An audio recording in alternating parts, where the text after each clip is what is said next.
Hi అండి, welcome back to my channel. ఇదేంటి అనుకుంటున్నారా? అదేనండి, దహీ కిచిడి. దహీ కిచిడి అయితే టేస్ట్లో అమోఘం అంతే. మన పిల్లలైతే ఖచ్చితంగా ఇష్టపడి తింటారండి. ఇలాంటివి చేస్తూ ఉంటే పిల్లలు అసలు వద్దు అనకుండా మారాం చేయకుండా చక్కగా తినేస్తారు. సో ఈ దహీ కిచిడి ఎలా చేసుకోవాలి ఏంటి అని ఆలోచిస్తున్నారు కదా. సో మొత్తం ప్రాసెస్ చెప్పేస్తా, అస్సలు ఎక్కడా స్కిప్ చేయకుండా వీడియో చూడండి. సో దీనికి కావాల్సింది ఏంటంటే 1 కప్ శనగపప్పు, దానికి ఇంకో 1 కప్ యాడ్ చేసుకోవాలి. అదేంటి, పెసరపప్పు. ఇవి రెండు యాడ్ చేసుకున్న తర్వాత, ఇవి రెండు ఒక్కొక్క కప్ వేసుకున్నాం కాబట్టి ఇప్పుడు రైస్ మనం 2 కప్స్ యాడ్ చేసుకోవాలి. 2 కప్స్ యాడ్ చేసుకుంటే కరెక్ట్గా మనకు కావాల్సిన క్వాంటిటీలో వస్తుంది. లేదు 1 కప్ యాడ్ చేసుకుంటామంటే అది మీ ఇష్టము. కాకపోతే పిల్లలు తినడానికైతే ఇలా బాగుంటుందండి. 2 కప్స్ యాడ్ చేసుకుంటే అన్నం మెత్తగా వస్తుంది. కొంచెం పప్పులు పిల్లలు అక్కడక్కడ తగులుతూ ఉంటే టేస్ట్ బాగుంటుంది. పెసరపప్పు ఇలాగో లోపల మొత్తం ఉడికిపోతుంది. సో మనకు అక్కడక్కడ తగిలేది జస్ట్ కొంచెం శనగపప్పే కాబట్టి కొంచెం రైస్ ఎక్కువ వేసుకుంటే మనం తినడానికి కూడా బాగుంటుంది. సో ఈ 4 కలిపేసుకొని వాటర్ వేసుకొని చక్కగా కడిగేసుకోవాలి. సో ఒకసారి చక్కగా కడుక్కున్న తర్వాత ఆ వాటర్ని వడబోసేసిన తర్వాత మళ్ళీ వాటర్ పోసుకొని దీన్ని మ్యాక్సిమం మనము ఒక 30 మినిట్స్ అలా పెట్టుకుంటే పక్కకు పెట్టేసేయండి. అలా పెట్టుకోవడం వల్ల ఏమవుతుందంటే అది చక్కగా నానుతుంది కదా. ఇలా నానబెట్టుకొని తినడం వల్ల ఏమవుతుందంటే ఫస్ట్ ఆఫ్ ఆల్ మనకు గ్యాస్ ప్రాబ్లమ్స్, యాసిడిటీ ప్రాబ్లమ్స్ రావు. సో మీకు వీలైనంత వరకు అన్నం కానీ అంటే బియ్యం కానీ పప్పులు కానీ మీకు వీలైనంత వరకు నానబెట్టుకొని వండుకోవడం బెటర్ అండి. సో ఇప్పుడు దీనికి కావాల్సింది ఏంటంటే స్టవ్ మీద పెట్టేసినాం కదా, అది ఉడుకుతూ ఉంటుంది. ఉడికిన టైంలో మనము ఆనియన్స్ కట్ చేసుకుందాము. ఆనియన్స్ని చిన్న చిన్న పీసెస్గా కట్ చేసుకుందాము. చిన్న చిన్న పీసెస్గా అయితే బాగుంటుంది. సో నేను ఏంటంటే చిన్న చిన్న ఆనియన్స్ తీసుకున్నా కాబట్టి ఎక్కువ పీసెస్ ఏం రావు. 2 టైమ్స్ కట్ చేసుకుంటే అయిపోతుంది. సో మళ్ళీ మనం దీనికి ఆనియన్స్ కట్ చేసుకున్న తర్వాత పచ్చిమిర్చి తీసుకుందామండి. నేను పచ్చిమిర్చి ఒక 4 తీసుకున్నాను. 4 కూడా చిన్న చిన్న ముక్కలుగా కట్ చేసుకుందాము. సో ఇలా అక్కడక్కడ ఇవి తగులుతూ ఉంటే టేస్ట్ వేరే లెవెల్ అండి. సో చూడండి, ఆ లోపు మనకు ఈ కుక్కర్ ప్రెజర్ అనేది అట్లీస్ట్ ఒక 6 విజిల్స్ ఖచ్చితంగా రావాలండి. ఎందుకంటే అది మొత్తం మెత్తగా ఉడకాలి కదా. చూడండి మెత్తగా ఉడికిపోయింది.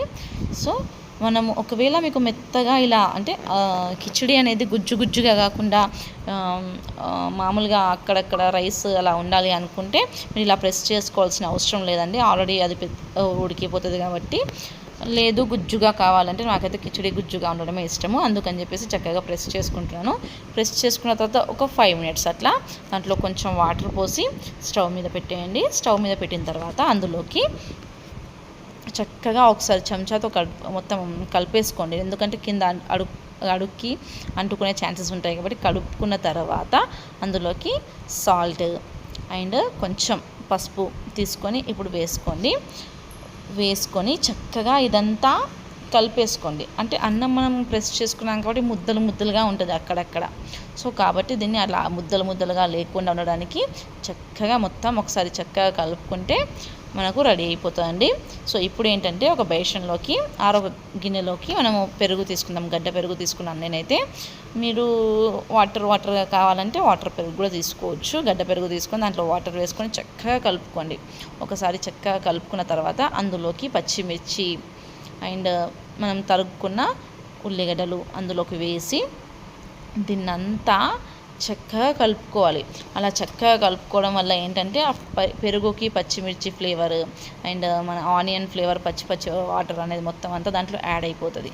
సో ఇప్పుడు మనము కలుపుకున్న దహి ఉంది కదా, అన్నం ఉంది కదా, ఆ అన్నాన్ని తీసుకొచ్చి ఈ దహిలోకి యాడ్ చేసుకోవడమే అండి. మొత్తం తీసుకుంటున్నాను అయితే. లేదు మీరు మళ్ళీ అప్పటికి కొంచెం అయిన తర్వాత చేసుకుంటా అంటే మీరు కొంచెం పక్కకు కూడా పెట్టుకోవచ్చు. కానీ నాకైతే తినేస్తామండి. ఇప్పుడు బ్రేక్ఫాస్ట్ కాకుండా మాకు బ్రేక్ఫాస్ట్ అయితే మార్నింగ్ చేయలేదు ఈరోజు మేము. అందుకని చెప్పేసి డైరెక్ట్ లంచ్కి ఇది ప్రిపేర్ చేశాను. సో తినేస్తారు పిల్లలు అని చెప్పేసి మొత్తం రైస్ దీంట్లోకి వేసి ఇప్పుడు చక్కగా స్మాష్ చేసుకోవాలండి. స్మాష్ చేసుకోవచ్చు. నేను ఇప్పుడు చెప్పేది నేను మొత్తం గుజ్జు ప్రాసెస్ కాబట్టి నేను చక్కగా స్మాష్ చేసుకుంటున్నాను. లేదు అంటే స్పూన్తో మీరు చక్కగా కలుపుకున్నా ఓకే. సో ఇదైతే ఇప్పుడు మనం స్మాష్ చేసుకున్నాం కదా, దీన్ని పక్కన పెట్టేస్తే దీనికి తాలింపు వేసుకుందామండి. సో తాలింపుకి నేనేం చేస్తున్నానంటే జస్ట్ జీలకర్ర ఆ జీరా అనేది వేగిన చిట్లు అనిపించిన తర్వాత అందులోకి ఆవాలు వేసుకుంటున్నాను. ఇలా చిట్లడం వల్ల ఏమవుతుందంటే ఈ మనం వేసుకున్న పెరుగు పచ్చడి పెరుగుకి కొంచెం ఫ్లేవర్ ఇస్తుంది అంతే. తర్వాత దీంట్లోకి నేను ఎల్లిగడ్డ అయితే ఎక్కువగా వేసుకుంటున్నాను. ఎల్లిగడ్డ ఎక్కువ వేసుకోవడం వల్ల ఫ్లేవర్ అద్దరిపోతుంది. ఇందులో మనం ఏం వేయట్లేదు కాబట్టి మసాలాలు అవి కాబట్టి ఎల్లిగడ్డ ఎక్కువ వేసుకుంటే ఇంకా ఫ్లేవర్ అవి అక్కడక్కడ ఎల్లిపాయలు అక్కడక్కడ మనం తింటున్న కొద్ది పంటి కిందకి ఇలా వస్తూ ఉంటే ఇంకా టేస్ట్ వేరే లెవెల్ ఉంటుంది. అందులోకి నేను రెడ్ మిర్చి వేసుకుంటాను, డ్రై మిర్చి పైకి నుండి. సో ఇదంతా ఎల్లిపాయని అందులో వేయంగానే కలపకండి, మాడిపోతుంది. జస్ట్ అలా ఒక ముద్దను అలా వదిలేసి తర్వాత మనం ఇదంతా వేసుకున్న తర్వాత ఇందులో కరివేపాకు వేసుకున్న తర్వాత ఒక్కసారి జస్ట్ అలా ఒక 1 minute అట్లా వదిలేయండి. మాడిపోదండి, లో ఫ్లేమ్లో చేసుకుంటున్నాం కాబట్టి. సో ఇప్పుడు చూడండి, ఇప్పుడు ఆఫ్ చేసిన తర్వాత ఇందులోకి ఖచ్చితంగా మంట ఆఫ్ చేసిన తర్వాతే కారం పొడి వేయండి, లేకపోతే మొత్తం కారం మాడిపోతుంది. సో ఇప్పుడు దీనికి ఏంటంటే మనం ఇప్పుడు సర్వ్ చేసుకోవాలి. దీంట్లోకి చూడండి చక్కగా ఈ కలర్కి మనం వేసుకున్న ఇప్పుడు ఈ కలర్కి అబ్బా ఎంత బాగుందండి. సో మనం తాలింపు వేసుకున్నాం కదా, ఇందులోకి ఇప్పుడు ఆనియన్స్ వేసుకుందాము. సో ఆనియన్స్ వేసుకొని చక్కగా ఇలా చూడడానికి బాగుంది కానీ తినడానికి బాగుండదు కదా, కాబట్టి చక్కగా ఒకసారి కలిపేసుకుందాము. మొత్తం కిందికి పైకి మొత్తం కలిపేసుకుంటే మన తాలింపు అనేది మొత్తం ఆ రైస్కి మొత్తం పడుతుంది. సో ఇలా కలుపుకొని తింటే ఉంటుందండి నిజంగా. అక్కడక్కడ ఆనియన్స్ తగులుతూ ఎల్లిపాయ తగులుతూ టేస్ట్ ఇంకా వేరే లెవెల్. ఖచ్చితంగా ట్రై చేయండి, పిల్లలు అయితే ఇష్టంగా తింటారు.